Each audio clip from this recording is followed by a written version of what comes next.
বন্ধুরা, সেই দিন আমরা ম্যাডামের ব্যাচের সবাই মিলে চলে গিয়েছিলাম পাগলাখালিতে। তো তোমরা দেখতেই পাচ্ছ, আমরা চলে গিয়েছিলাম মাঝদিয়া স্টেশনে। আর স্টেশন থেকে নেমেই আমরা একটা টোটো ধরে চলে গিয়েছিলাম পাগলাখালি বাবার মন্দিরে।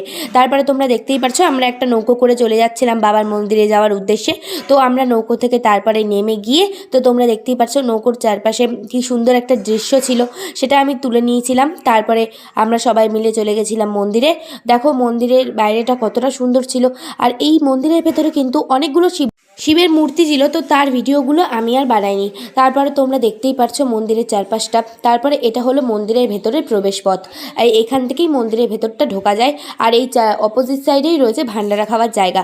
তো তোমরা যদি কেউ এখানে আসতে চাও, তো সেখানে ভান্ডারা তোমরা খেতে পারো। তো আমরা সবাই মিলে একটা জায়গা ফাঁকা পেয়ে বসে পড়েছিলাম, আর আমরা চা খেলাম। আর আমাদের যা যা টিফিন এনেছিলাম সেটা সবাই মিলে খেয়ে আমরা অনেকগুলো ফটো তুলে বাড়ি চলে গেলাম। তো তোমাদের যদি ভিডিওটা ভালো লাগে, লাইক আর সাবস্ক্রাইব করে দিও।